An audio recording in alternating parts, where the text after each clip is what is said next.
back up. I pledge allegiance to my thing. Man, look at your thing. Let it know you care. To my thing. I will rise above. Doing what I love. I will make that dough. I like that, Tom. Let's do it again. I will make that dough. Doing what I know. And those who laugh. And those who laugh. Can kiss my assets. Okay? You guys have been great. Thank you very much. God bless you. Take it out. You guys are great. Thank you very much.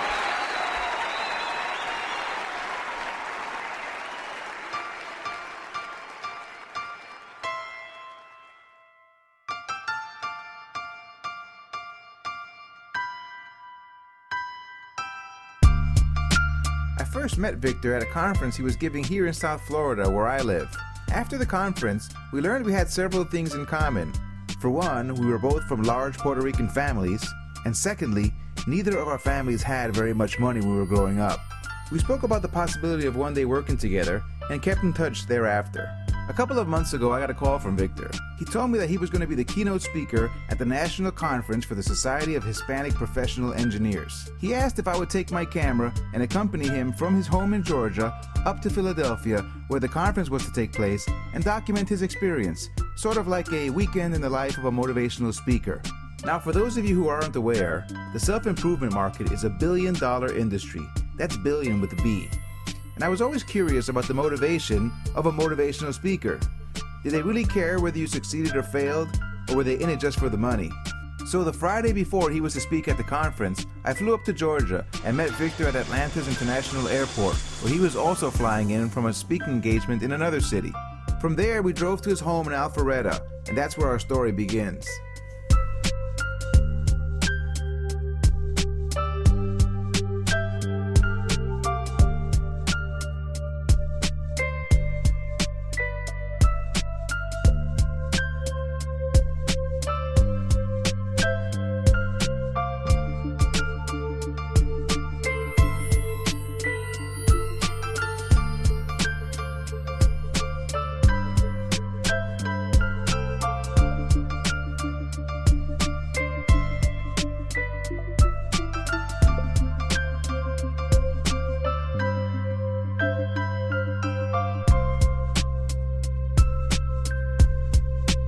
When he comes home, he likes to spend time alone and work in his office.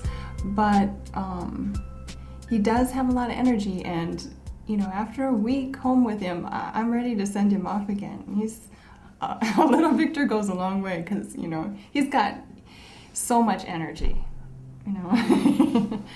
Anyway, when I come home, this is what I like to come home to. It's a real quiet neighborhood, a far cry from what I'm used to. So if you'd asked me many years ago would I ever had something like that, I wouldn't have believed it. I guess it's good when he's home for a lot of time, but then he gets kind of annoying, and then he goes away and comes back. I would say since the kids were born, he's been traveling more than 50% of the time ever since then. So I'm used to that. There's not noise. It feels like there's a huge part missing because my mom's really low-key, my sister's really low-key, and I'm pretty low-key, but my dad's just sets off the balance from everyone else in the house. So it's a lot different having him in the house than when he's not here. When I'm done and I'm on the road, one of the things I don't want to do is really see anybody. That may sound surprising, but I don't really want to see anybody. I don't know, I think because you're plugged in so much, you're always talking to people, you're always hanging out with people, that when you get home, it's just you're done. He does like to be home, that's true. But he still is talking a lot. He's on the phone, or he's, like I said, bothering us. When we first moved to Georgia, I'm one of these guys that actually like to cut my own lawn. I like to trim my own hedges. That's kind of one of those mental things you do. It's kind of relaxing. So one day, car pulls up, beautiful BMW, and the man rolls down his window. Now, keep in mind that I have my baseball cap on, a t-shirt, some shorts, and some sandals. And the guy rolls up right there as I'm trimming the hedges, and he pulls down his window and says, "Hi." So what do I say? "Hi." Anyway, He says, "Do you know who lives here?" Now, you know who he thought I was, right? He thought I was the gardener. So anyway, I remember reaching in my head inside, going, "Hi, my name is Victor Gonzalez. I'm one of your new neighbors." And I could see his face go, "Wow, there goes the neighborhood." I've never seen him live speaking, no. Because public speaking to me would be terrifying. So I think that if I'm in the audience, I'd be nervous for him, So I don't even want to, do that. You know what I mean? I would think you hear him talk so much at home that really, I want to pay him to be quiet. My family's from Puerto Rico. I was born and raised in Chicago, as you know. And I always get the question, "Victor, do you have a green card? Do you need one to be here?" What you see out there is how he is at home, basically. What do you think I say to that? No. But I do tell him I have one. It's called American Express. He acts a lot more different around the house. He's not as calm as a regular dad. Most dads will be, just mellowed out more.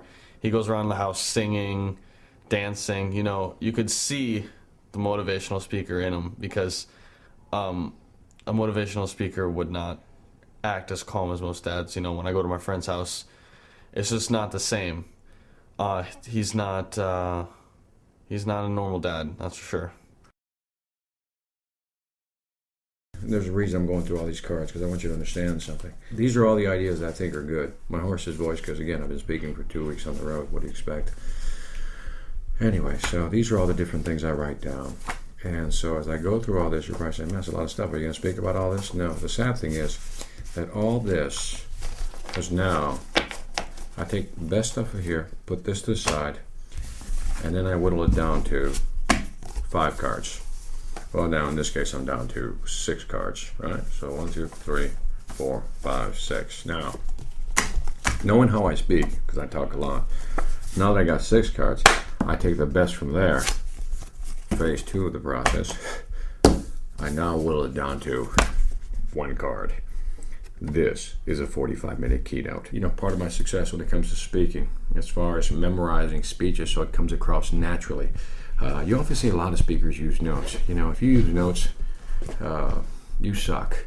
As a speaker, you can't control how the crowd's going to react, but you can control how you perform.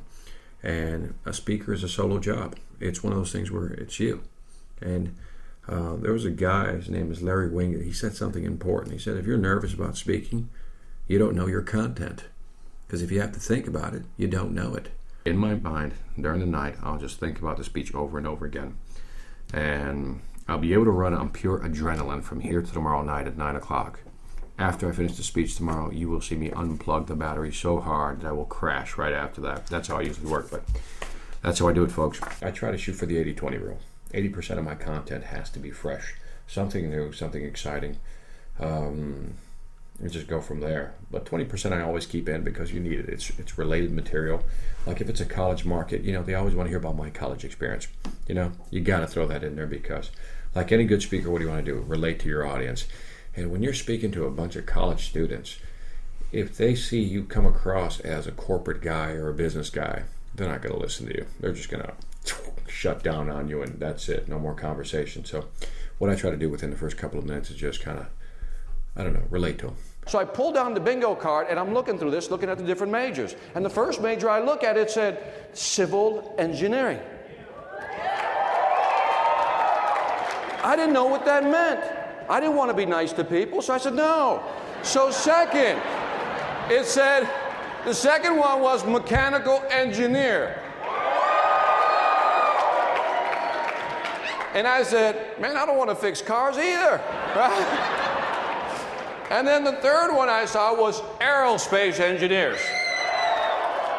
And I said, who wants to go to outer space? Not me. Then I saw electrical engineering, and guess, and the light bulb went off, right? When I first started doing the high school and the college market, what I started doing was a standard speech, start. Tell them what you're going to tell them, and then tell them what you just told them, your basic construction of a speech. And I wasn't having any fun, and I guess my audience wasn't having any fun because nobody was booking me again. And that's usually an indication. If you're not getting rebooked, at least one time again, that's a problem. So if I'm not going to make any money, I might as well just have some fun doing this. And I started messing around and having fun with my audience, but still delivering some content. and it was a hit. And at that point, I got the first inkling that maybe I'd finally found my style. Now, I need a volunteer. You right there. Bow tie man. Now, Manny, I'm going to tell him a story. And the only way this story is going to work is that if you help me. Okay. Are you willing to help me, Manny? Sure. All right. Good role model. Good example. Now, before I tell him the story, I need you to do me a favor. You ever see the Beverly Hillbillies? Yes. You did see the Beverly Hillbillies. Yes. How many folks by a show, clap of hands, saw the Beverly Hillbillies? Excellent. Manny, do you remember that big old nasty hound dog they had? You do. Yeah. Zig Ziglar will tell the hound dog story, and that's about, man's walking down a lonely road. In the distance, he sees this farmhouse, and he decides to go in the farmhouse and ask for a drink of water. As the stranger approaches the porch, he notices that right next to that old man rocking back and forth is a big old nasty hound dog laying right next to him, making this sound.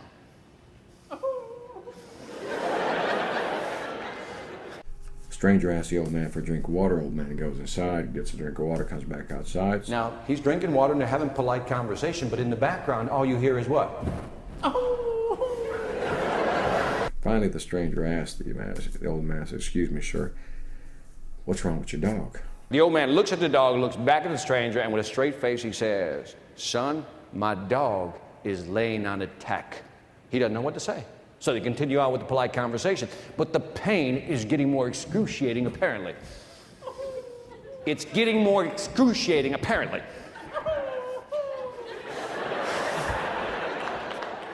So finally he says, "Excuse me, sir, but if your dog is laying on a tag and it hurts him that much, why doesn't he what? Get up."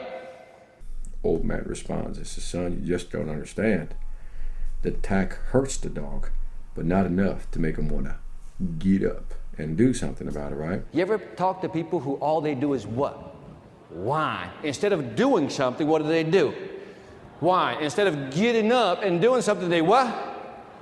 The next time somebody whines, this is what I want you to hear. Has everybody got that? Give Manny a hand. You'll be great, Manny. All right.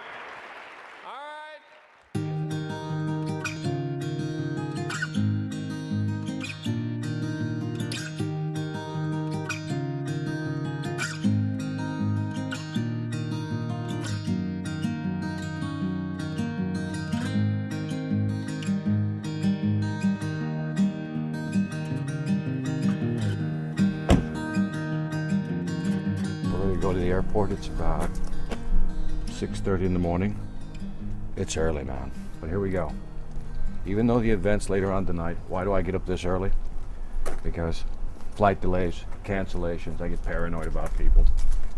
So, I'm gonna do it early, man. This morning got up at 4 o'clock in the morning, reviewed the DVD, the actual clip from last year, which is actually pretty good to go through that, and actually see the video from last year, what I did, what worked and what didn't work.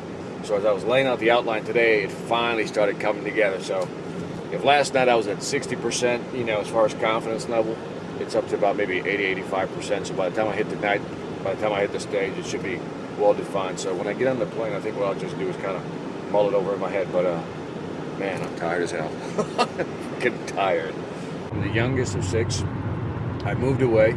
Everybody's still back there in Chicago, and so I'm the one that moved out. And like I said, as far as speaking, nobody in my family's ever heard me speak. My mother's never seen me speak. She's seen me on video, but she's never seen me speak live. None of my sisters or my brothers, none of them really comprehend what I do, I think, sometimes, because it's so foreign to them. Again, it's the typical 9-to-5 job, and what I do is not 9 to 5. I mean, it's just so far from it. In the 4th year of high school, I can honestly say, is when I finally came out of my shell, and and I really just enjoyed talking to people. I wasn't as I don't know, reserved or introverted anymore. I just started talking to people, started blabbing a lot, which probably set the stage for a speaking career. I think I enjoyed my last year of high school the best. Graduated 3rd in my class. Check it out, 3rd in my class. And I was feeling pretty good about that until I got to college.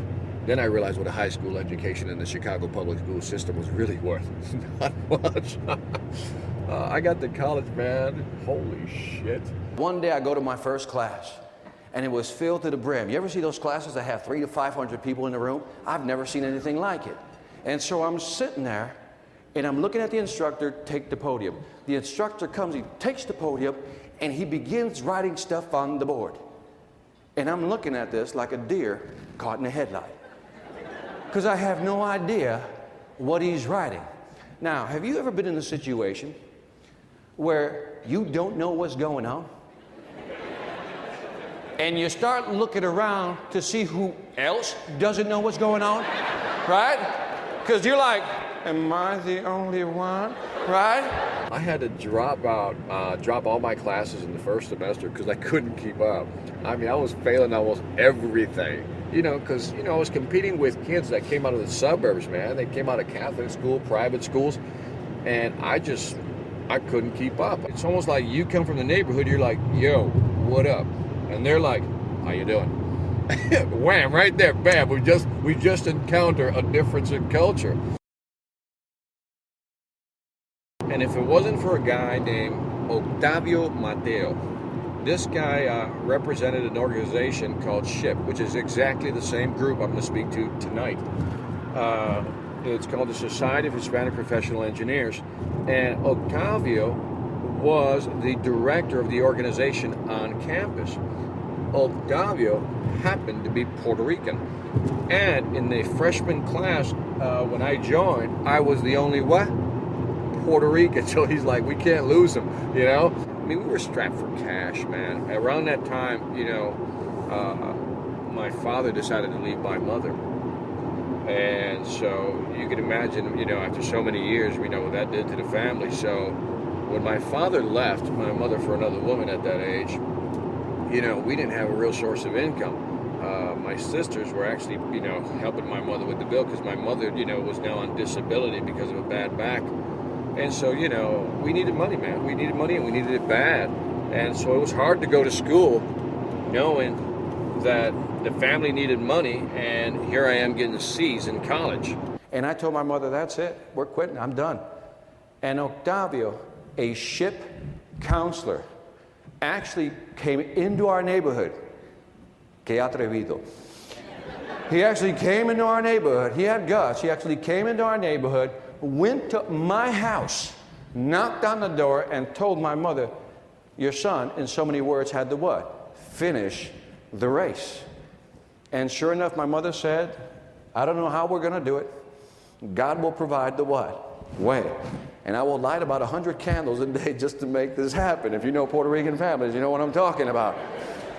And so I am here because one guy from SHIP named Octavio Mateo actually what? Went back, picked somebody up, and helped him along.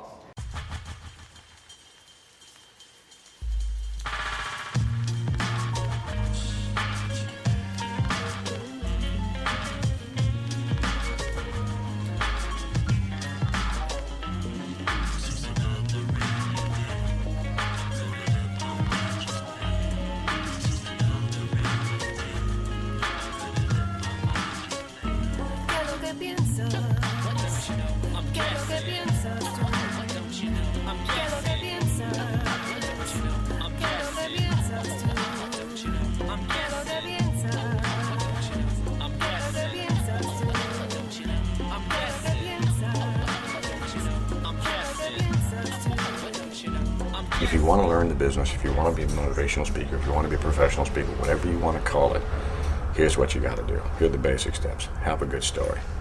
Don't lie to people. Have content.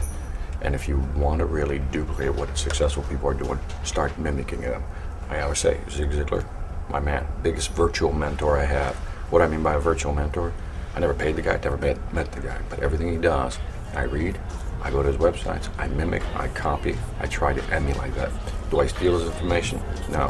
Take what they do, make it better. I'm guessing when it rains it pours, like metaphors pour out of my mouth and out of my pores. Why do the poor praise the Lord? Why the rich get richer and take credit for everything that they've acquired to work for? I'm guessing for more tangible objects to pour faith into, whether white, black, Italian, Christian, Jewish, Muslim, or Hindu. As a people, there's already so much we've been through. I'm guessing some people think they're better than the next crew. I'm guilty cause I've done it too, thinking I can challenge you cause I'm fresher than you. I'm guessing if we challenge the mind. You know what I just realized? Remember I said I was gonna leave my computer bag at home? You know what I left in my computer bag? All my notes. Remember I told you I was forgetting something? Holy shit. I left all my notes at home. Oh, this is gonna be interesting tonight.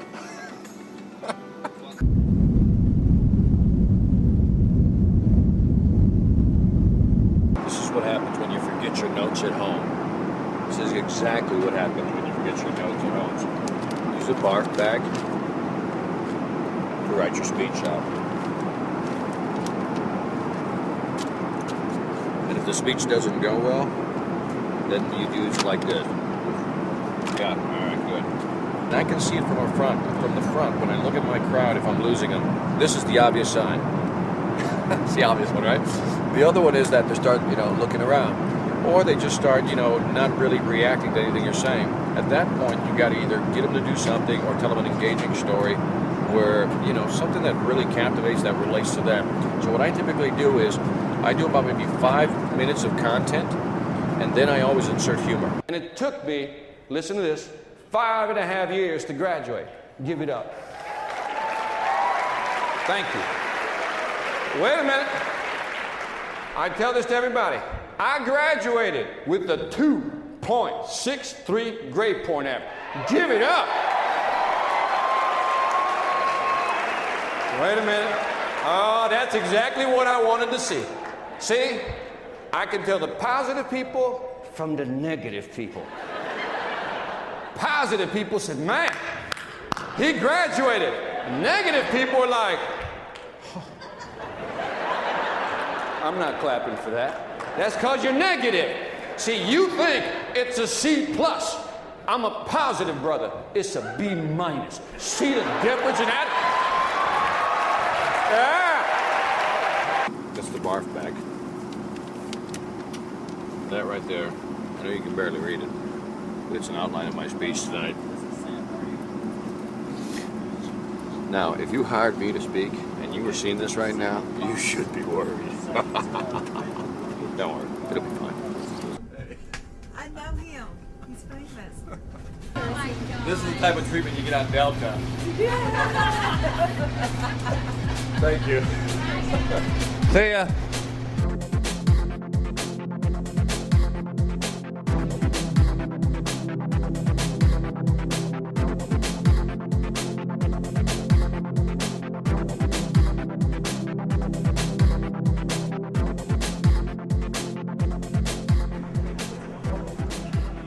American Limo. Hey guys, which service is better? They're all Tall Girl Limousines. all great. Tall Girl Limousines. All right, you had to put your mother in the car. They're all great. No, my mother. Tall Girl Limousines, home. Right here, my friend. Yeah, but I need to go downtown. We're not up there. Oh, you though. need. Yeah, No, but because not that's not everybody- the best company. This is the best company right here. The best company won't be up there. How much does it cost to go to Marriott downtown? It's supposed to be $23. Okay. Are you guys here already? Yeah, Me? we'll I got pick 5 it up. guys out there right now. So can I have one of them when I get my bag? When you get your bag, get your My bag. bag. Wait, get your bag. What's your name? Angel, like an angel. Angel. All right, man. My car is in the business. All right, Angel. Save me. I try. All right, man. I believe you.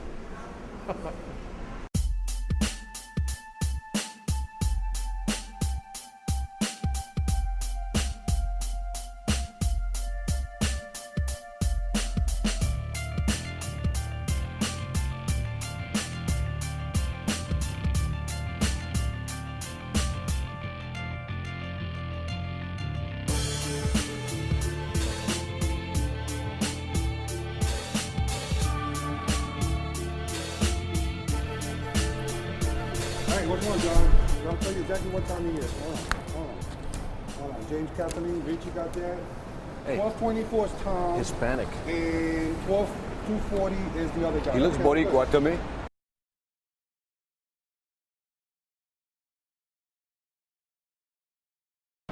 lo mejor cubano. Okay? Jim is going to do the 1220. Dominicano. And your people, what's the driver's name that's bringing Tom? I'm going to go with Dominican.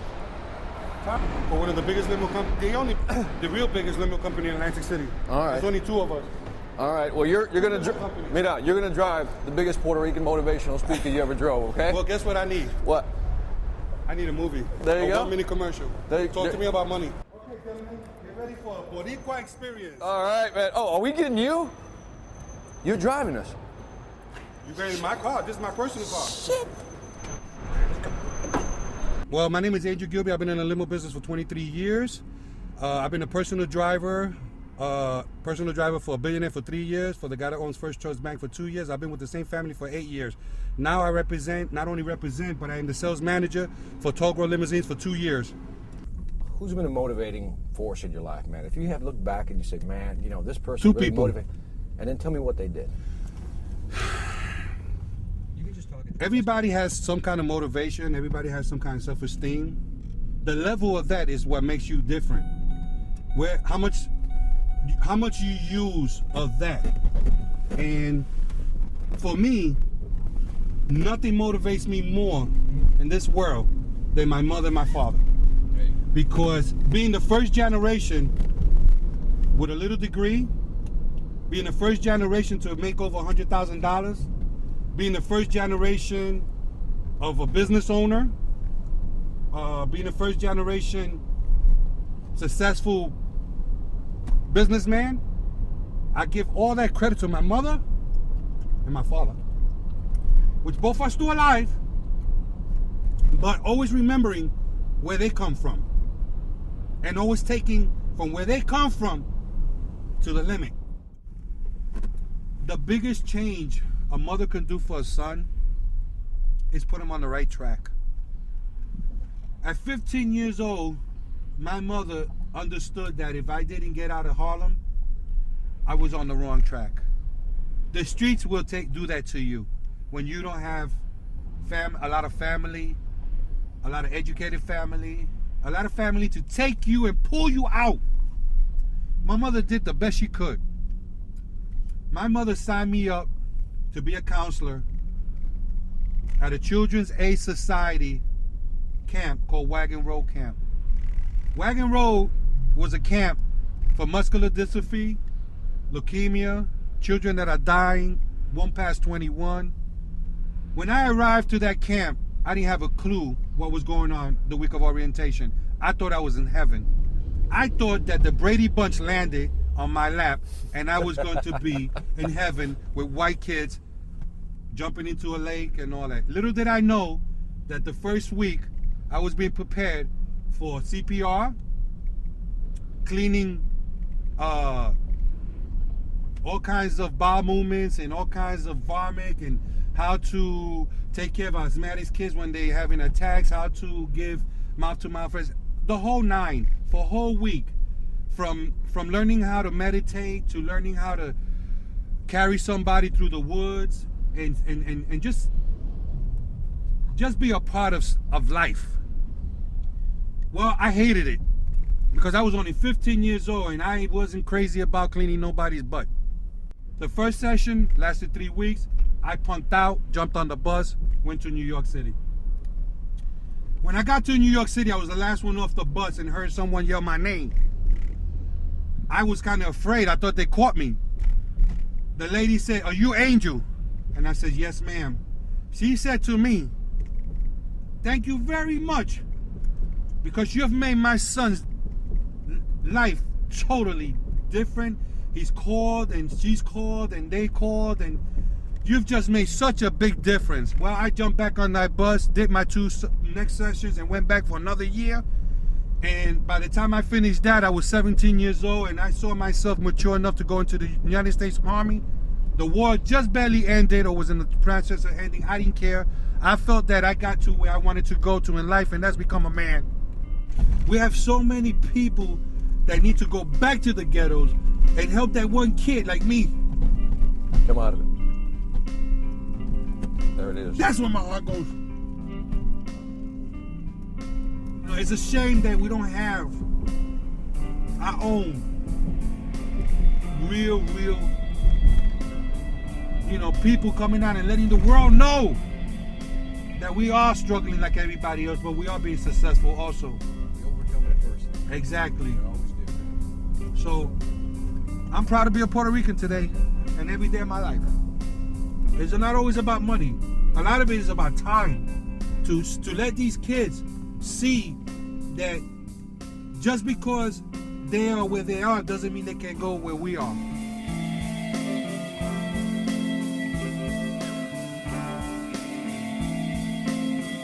It's just another story in the jungle. That's all it is. This is what they call a New York Rican. New York Rican, This bro. is what they call a Chicago Rican, okay?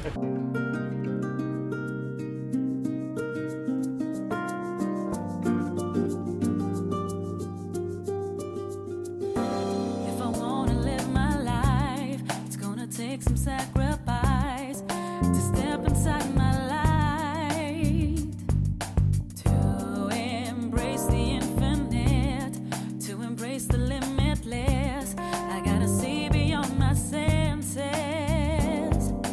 'cause the universe just wants me to say yes, to live my dreams and be all that love is.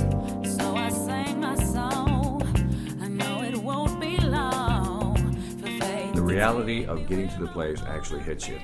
And as we were coming up, did you see all those people? There were like just massive amount of students down there. So when you see the crowd and how big it's going to be, and now it's right in front of you, that's when that little part kicks in, that little nervousness. Why am I a little nervous? I don't know. Like I said, it's just a big crowd.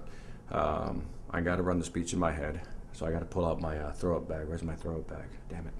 Where the hell did I put that throw-up bag? All right, so here's what we're going to talk about tonight. The acronym for today is OMMOTZ. O, optimism. I'll tell a Martin Seligman story there. M, this is when I'll try to transition and talk a little bit about my mother, because everybody wants to hear how I got out of the hood, got my degree and all that good stuff. I joke a lot about my GPA and how bad it was, that whole thing, you heard that earlier. The M right here, I never told this story before, but I'm going to tell this story about when I went to a March of Dimes event and actually donated my time to the Special Olympics and how hard that was. And also it's going to be an uplifting story about how, you'll have to hear the story. This O right here is a tribute to Octavio Mateo. That was the guy that was a ship director that I mentioned. And he's the guy that really helped me. And I really want to emphasize to students that there's people on campus that can help them if they run into trouble. We lived off of food stamps, government cheese, powdered milk. We were poor, poor, poor, poor, poor. You know you're poor when you change the TV with a what? Pliers. You know you're poor when you use a what for an antenna? Hanger. Thank you for feeling my pain. All right? We were poor, folks. Today I live what is known as a very nice zero-debt life, which means I don't know anybody, anything, and I live a nice life. Could I ever have imagined this life? Absolutely not. But when I look back at all the different people in my life who came in and out, who helped me, this is why I do what I do. Because I want you to be successful. I want you to go out and make your money. Because I want you to build your own companies, rise to the top, do whatever you got to do. And here's the second reason I want you to be successful. Because then I want you to help somebody else build their company and rise to the what? The top. The T is going to be like a transformation mechanism. What's a transformation mechanism? It's when I'm going to take this one item, basically present something that's impossible, and then make it possible. More to come later. And the Z, always got to end on a cool story. So I'm going to tell a good zip lining story at the end there. So again, MATS. That's my acronym for today. And my job is to bridge each of these stories together. And at the end, what's not on here, I always end with the Logic of Success pledge. It goes something like this. I pledge allegiance to my thing. Rise above doing what you love, make that dough doing what you know, and those who laugh can kiss my assets. Get the idea? So we'll see how it goes tonight. So time to roll it. I'm going to bed. I think the theme, something that hit me, when I was in the room thinking about it, I think the theme is going to be finishing the race. In other words, if you started something, you got to finish it, no matter the obstacles, no matter what comes at you. So you're going to hear me repeat that phrase 2 or 3 times. That's going to be, I decided to wrap it around that theme, finishing the race. Here's one of the messages I want to send out. Is college going to be tough for you? Absolutely, folks, but can you guarantee me one thing? You got to finish the race. It's a competitive society out there. Today, a bachelor's degree is your basic starting point for getting into corporate America. You got to finish the race. I don't care what your GPA is, I want you to finish the race. Now, let me be clear. I'm not saying, woohoo, whatever your GPA is, I don't care. And I'm not saying that. I want you to get the best GPA you can, but I want you to what? Finish the race. Today, I'll speak for about 45 minutes. 2,500 kids will hear that speech. All 25 will pick their own moments in time in that speech. They'll say, that touched me. That resonated with me. From that point forward, I can't control anything else. But I'm hoping that when they go back to school and they're sitting in their dorm room, laboring over some exam that they have to take the next day, studying hard, they're crying because they can't figure this stuff out, much like I did, that they go, the guy said, finish the race at any cost. You got to finish the race. And he goes, screw it, let's go do it and not quit. I think it's egotistical to think that I can change somebody's life. I think it's egotistical to think I can change somebody else's life. I can't. I can only provide a slight push. That's it. You think of any person's success from A to Z. Between A to Z, there are many moments of truths, moments that happened that kept pushing them forward. I am just one simple moment in from A to Z, in a bunch of little moments along that path. You're part of the success process, and you're not the pivotal point. You are just throwing a stone in the water. When I wanted to get out of the neighborhood, it was all about, getting out of the hood, man. Just, no more food stamps, government cheese, powdered milk, that whole bit. You just wanted to get out, So when I graduated, I moved to Minnesota, went to work for Honeywell. It's no secret, great company. And, it was one of those things that, I thought I had hit the American dream right there. Go to school, get the education, get the degree, and get the JOB. And so I was happy, like anything else. You're happy for the first year. You're like, making some money. You're not poor anymore. The option was, if I didn't go to college, I had to work in a what? A factory. That option was out. So I said, you know what? I'm going to college. And what do you think was the primary motivating factor for me to go to college? Yell it out. Who said money? Who said money? You think that I would go to college just to get a job for money? You think I'm that shallow? You would be correct. And so what happened is, the first year goes by, money makes you happy. Second year goes by, the money isn't sustaining that happiness. By the third year, I'm not liking my job. One day, quit, got another job.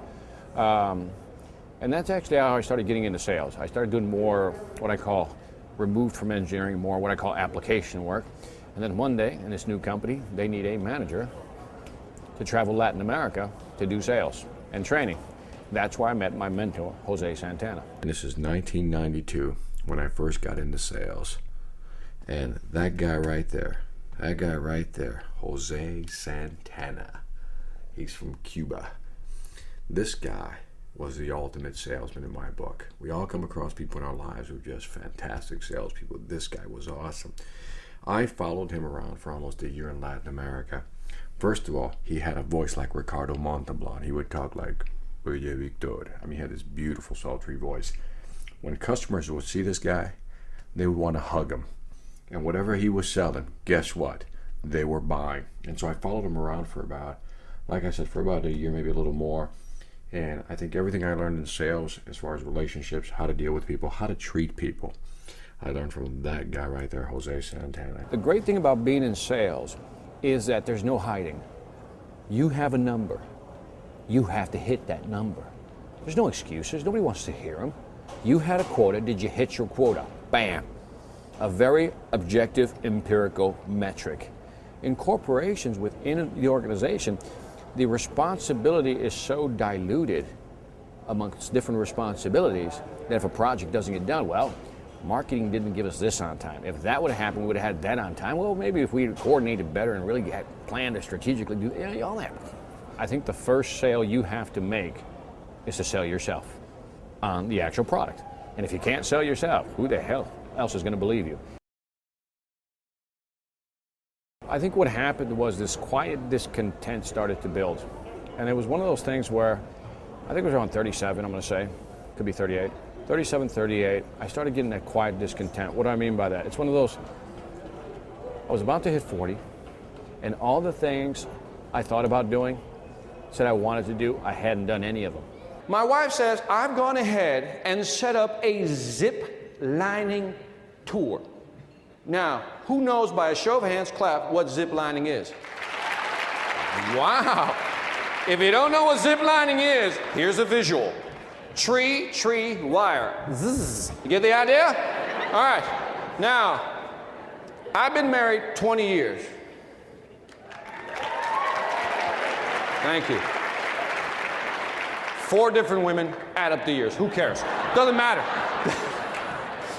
And so we had a little money in the bank, and it was time to roll the dice. You know, if not now, when? So one day, it was May 9th, 2001, 3:48 p.m., when I made the phone call. How do I know the time? Because I called him on my cell phone. Called the chairman of the company, says, I'm done. And at that time, this is in the book, you know, my base salary was $250,000.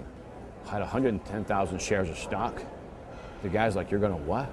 The next day, I get up, got the shorts on in Miami, got the t-shirt on, baseball cap, got the sandals on. And so I'm walking to McDonald's. I don't have my cell phone with me, which was the weirdest feeling because who was gonna call me? And then something happened, what I call a small Zen moment. I saw a can, and I started kicking the can. And it was that moment I realized, when was the last time I just walked down the street with no cares in the world and kicked a freaking can? And I can't remember that. If you think back, maybe when I was a kid. At that very moment, I realized I had no worries. Even if it was only for that moment, I was kicking a can down the street and I was perfectly freaking happy. I know that will make no sense to whoever hears this, but I really don't give a shit. I'm telling you, it was the greatest moment. I said I was kicking a can, it was kind of casual, and you know, it hits you like, wow, I broke free. And then a new feeling kicks in, pure horror. Because now the reality hits you. Like, you know how you get this euphoria? I quit, you bastard. See ya, type of thing. And then, man, what happens is like, oh shit, what did I do? So my wife, after 20 years of marriage, you would think that she knows me well enough. And my wife knows that I'm afraid of heights. Yeah, you see the problem, right? Because she made it sound like it was going to be 2 small trees, like, you know, little oak trees. She goes, zip, this is not a big deal, right? But we got to Belize, and guess what? These are over 100-foot trees. And I'm looking up, and I'm seeing these people, like, in the canopy, right up there, all the way, you know, and I'm looking at this going, no way am I going up there. And then my little girl, the great one, looks up at me with those beautiful big eyes and says that one word that would melt any father's heart. What is that? No. She goes, sissy, right? You don't know my girl. I raised her hard, right? So my girl says, sissy. Now, when your girl calls you a sissy, it's time to man up.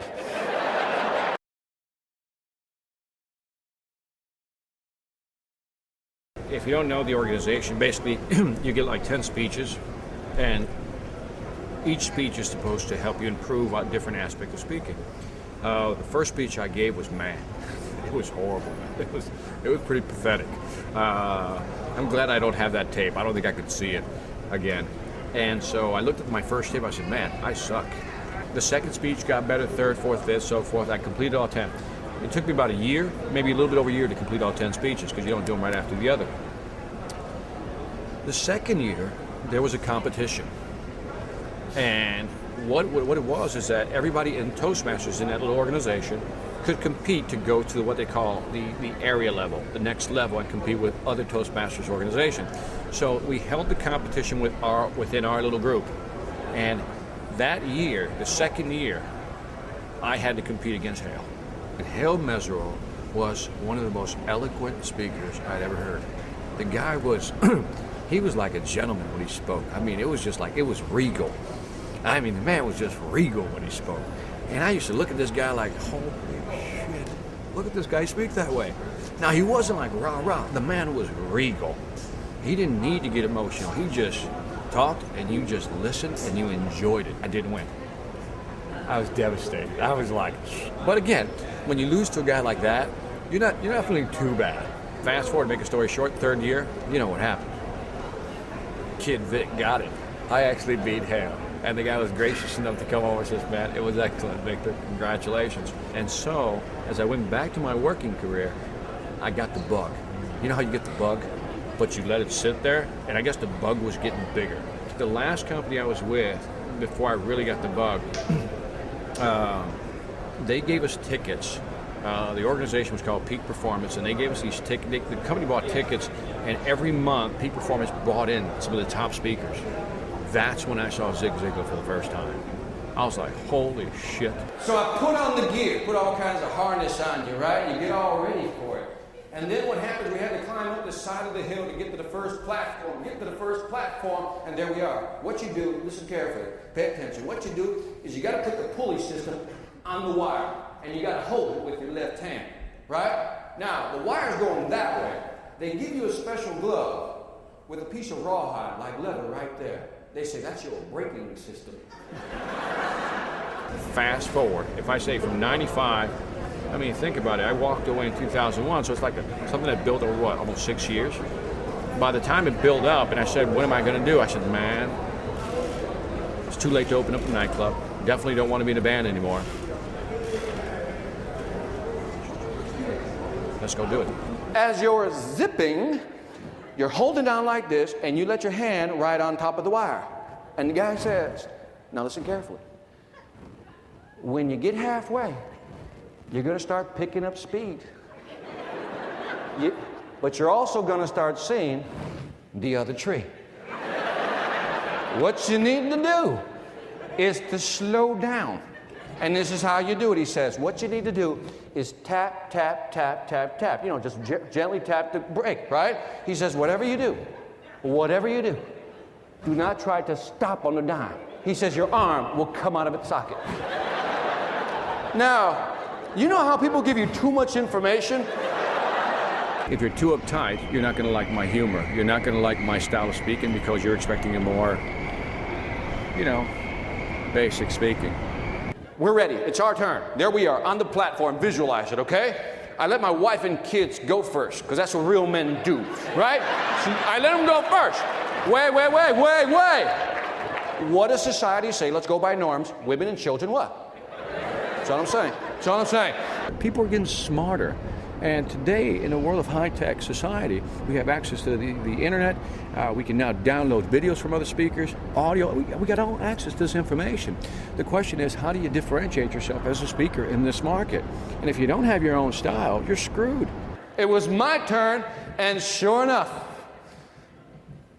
I start zipping. Now, I don't know if I jumped off. I can't remember. I really can't. He may have pushed me off. It's not a big deal. I don't think we should talk about it. By the way, I do have pictures, but I will not show you the video because there's no point in seeing a grown man scream. It's just wrong, right? On so many levels, it's wrong, right? Look, there's nothing new in the world of motivation as far as new material. The only thing new is how you deliver the content and make it more impactful on the individual, period. I'm zipping, right? And you're like, zzz, right? And I start zipping, and I tell myself, don't look down.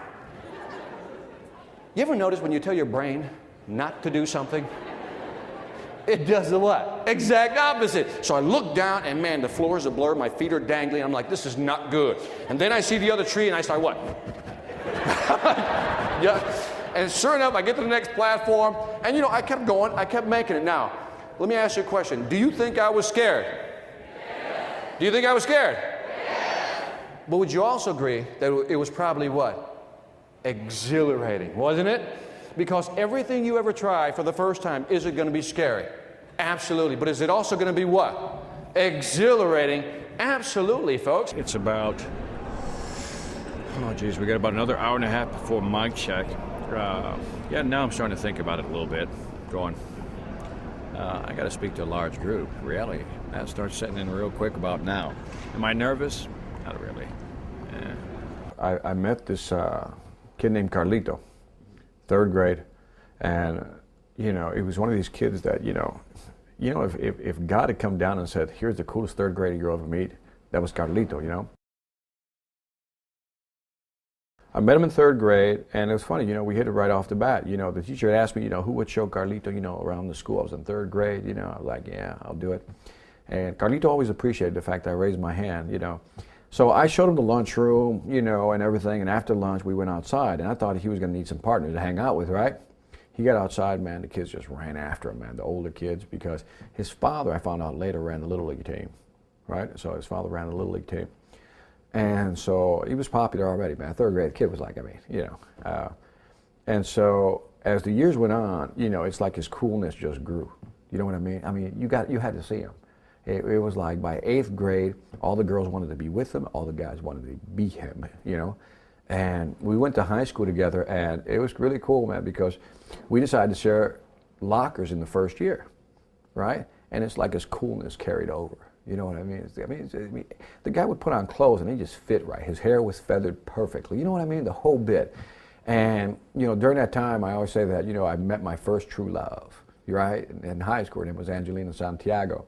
And, and everybody else goes, oh, that's so sweet. And I go, man, Carlito got her, and so, which is true.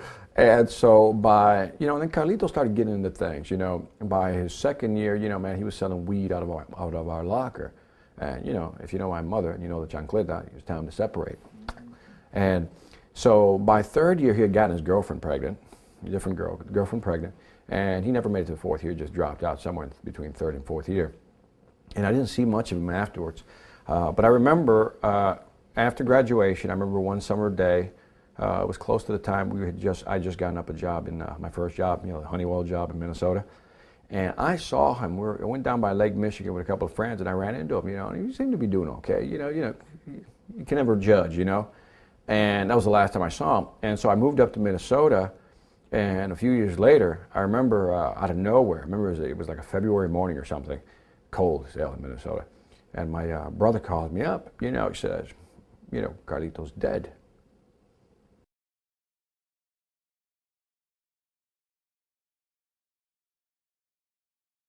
And I remember walking outside. I mean, I still remember the day. I walked outside. It was cold. It was snowing out. It had snowed outside. It was cold. I had a T-shirt on, and I just, couldn't feel anything. And I remember that, I wasn't sad. It was like I was mad, and I didn't understand why I was mad till, sometime afterwards. And this is the reason I was mad. From 3rd grade on, I'd always idolized Carlito. I always wanted to be Carlito. It's like I put him on this pedestal. I always compared myself to Carlito, and I always found myself wanting. You know what I mean? I was never good enough. And that was the day that I accepted the fact that I will never idolize another person again.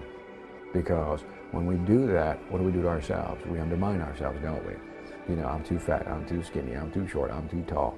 And in the end, it doesn't matter who we are, as far as our weight, height, the whole bit. And so I've learned that from that day on, I will never compare myself to somebody else. And I suggest to you guys, and I always tell this to the audience, stop comparing yourself to other people. Stop trying to be somebody else that you're not. You are who you are. You're perfectly imperfect. Just accept that as being fact. And I think people relate to that because I think everybody in the audience has a Carlito in their life that go, yeah, I know somebody just like that.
What's the name again, man?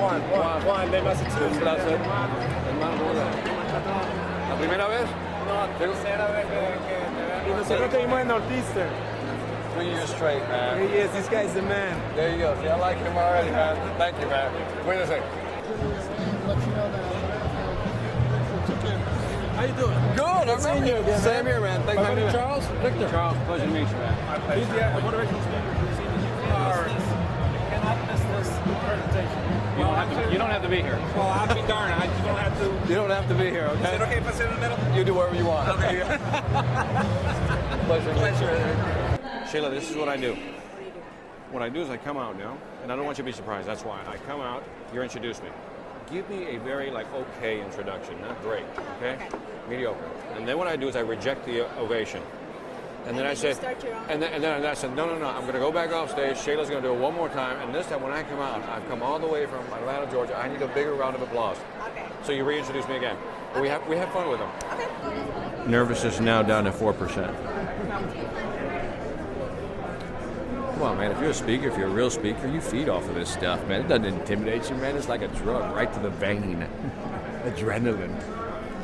I think the worst part is waiting about an hour and a half before we get started, so we'll see what happens. It's going to be wow. It's now T-minus about 10 minutes. The crowd is hostile. Scan over and look at them. Nobody's paying attention. Check this out. Now, when a crowd like this is not paying attention, this is not good for a motivational speaker. They're hungry. It's already 9:05. These are college students who are saying, look, we've eaten. I'm away from home. It's time to go party. You know I'm not the most popular guy. Why? Because I'm standing between them and a night on the town. All right, guys, and now it is my pleasure to introduce your keynote speaker. Victor Gonzalez was born and raised in Chicago and escaped poverty, drugs, gangs, and violence of one of Chicago's worst neighborhoods to achieve a level of success few have expected. By the age of 35, he became the vice president in a $300 billion Fortune 500 company. $3 billion, but that's okay. And then president of global sales and marketing to help build a $420 million company.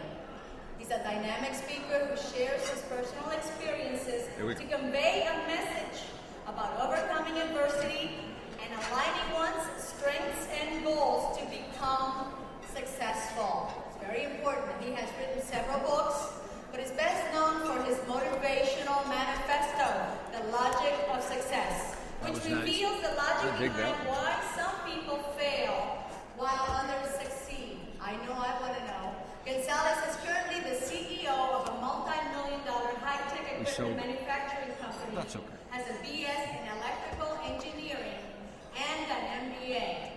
Please, let's welcome Victor Gonzalez. Great. All right. Great, thank you very much. Wait a minute, do that again. Do that again. The clapping.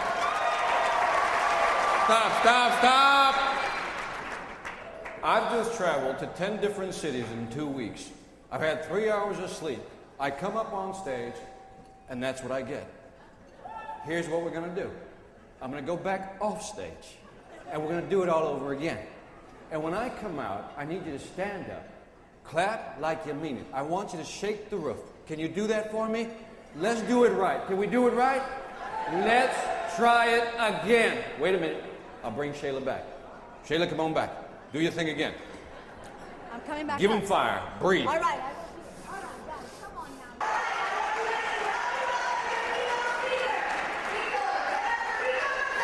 There you go. Yeah. Thank you, sweetie. Oh. That's what I'm talking about. Come on, louder. I can't hear it. All right, that's my group. Oh, I felt that. Man, that felt good. Did you guys feel better? All right, man, I'm glad to be here. Let me just make sure I know who's in the house. Freshmen, yell. Freshmen. Sophomores. Wow, juniors. Show me love, seniors. That's a lot of love. That's a lot Let's see who's also in the house. Let's go through the countries. South America in the house. Central America in the house. Mexico. All right, wait a minute, I got to throw this one out there. Spain. I still love you, man, okay? I still love you. Is the Caribbean in the house? I figured, all right. By the way, personal love, do we have any Boricuas in the house? All right, enough of that. I think everything comes down to the crowd, whether they'll react, and the stage. If you rise to the top of a corporation, you build your own corporation. You help other people build their own corporation. You help them make money. Eventually, you're going to have an event like this, and guess what you're going to need? A speaker. You see how this all works? And then at that very moment, I will love you. Is that fair? Is that fair? All right, all right. And I always remember the old adage, people remember the beginning and the end. Everything in between can fade away, but you got to have a good end. What is your thing? It's your thing. It's something you enjoy doing so much that it isn't even work. You enjoy doing it so much, you take great pride in your work. And when you do your thing, at the end of the day, you wind up with a what? MBA. And what does that stand for? Mega Bank Account. Right? So, we don't want to do a thing. We want to do our what? All right, now you're with me. Fingers back up. I pledge allegiance to my thing. Man, look at your thing. Let it know you care. To my thing. I will rise above doing what I love. I will make that dough. I like that part. Let's do it again. I will make that dough. Doing what I know. And those who laugh. And those who laugh can kiss my assets. Okay? You guys have been great. Thank you very much. God bless you. Take it out. You guys are great. Thank you very much.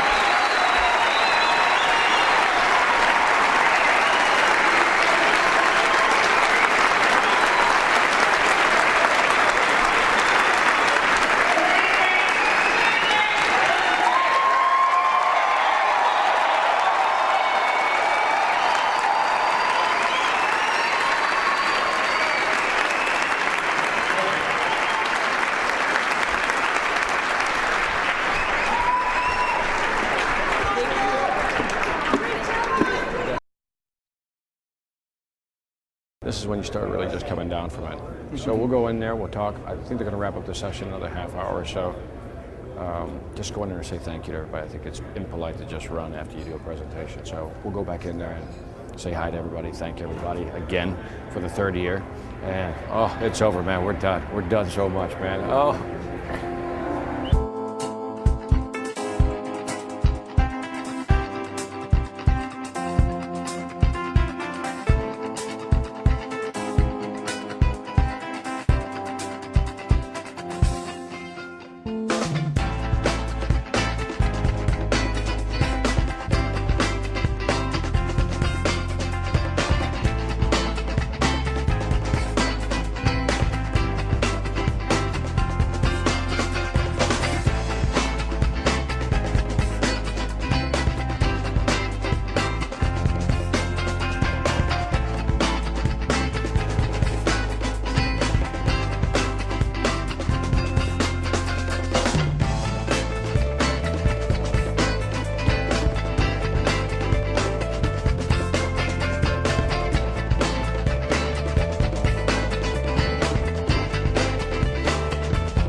este carajo, este chamo, Víctor, es lo mejor que yo he escuchado en mi vida. Mira, lo he escuchado ya 4 veces y las 4 veces me ha gustado. Impresionante, no es como no es nada algo diferente, siempre hace algo diferente, siempre hace que las personas se rían. Lo he escuchado 4 veces y las 4 veces me ha gustado.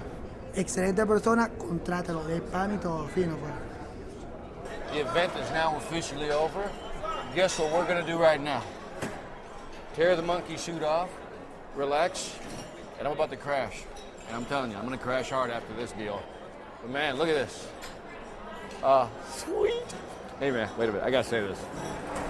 It felt good, man. It felt good.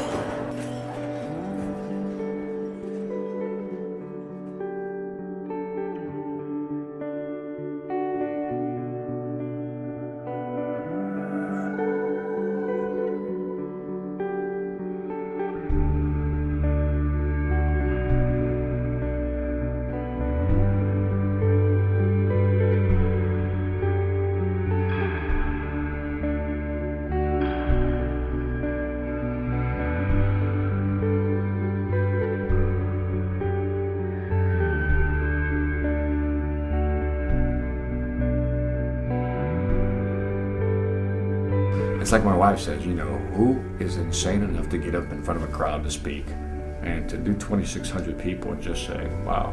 You know, I joke around about, you know, some of the stuff I say, you know, as far as, you know, being a great speaker and all that stuff. You know, you're always trying to improve the craft. But it's always nice when, like, that one kid comes up and says, hey, you know, I heard you 2 months later, I started my business, man. I mean, that to me is the big, that's hot. That was good. It was like, wow. I just wanted to let you know, after I had your speech last year and opened my company, you put it Wait a minute, hear that? Yeah. You did it. Staffing agency. Tell me what you just said. We're doing a documentary. Right after I had his speech, I mean, a month later, I went open my company, followed my dream, and I'm doing great. Great job. For real. No. Once in a while, I mean, you go to VictorGonzalez.com. Once in a while, you send me an email how your business is I doing, will, okay? I will. Okay, man. No, gracias, man. No, gracias. I didn't see their faces. I don't know if you looked at their faces, but some of their faces are just like, you know, thank you very much. And it's what we talked about today. You know, it's just you throw the pebble in the water, and if it creates a ripple, it creates a ripple.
We are back in the ATL, Atlanta.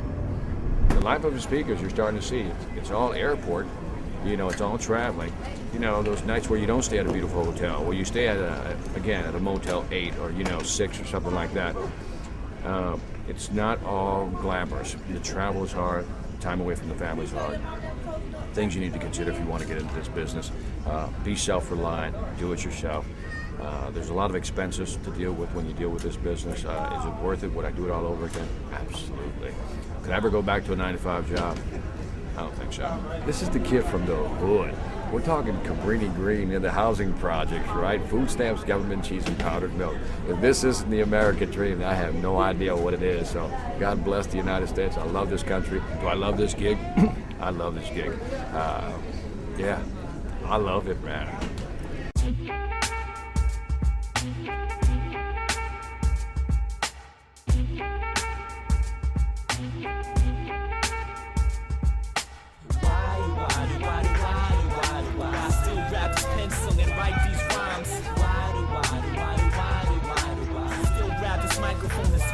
I'm at a crossroads, try and blow up, but be one of those cats who really only does it for fun. Yo, it's because of the dogs, I'd rather just freestyle instead of constructing the bars with a single up in the clubs. And how do I get these thoughts transition to paper? Like why's only support my fans missing behavior? My rap style is as sick as Eazy-E on his deathbed. Dope enough to feed CDs to meth heads, bad entirely from passing out flyers, scattered irony and why only MySpace rappers and my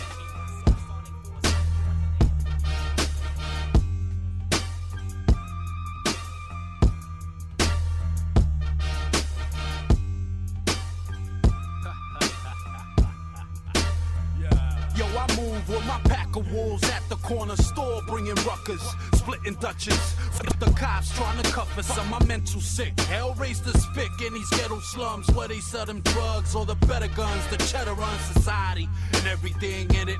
The money causing poverty and stress makes a menace. A bunch of outlaws in the hood moving mafia type. Live for the night and push the weight until the sun is bright. It's all about the hustle. I move with piranhas at the bottom. Once we spot them, yo, we got them. Son, the scene is real violent. No respect for those.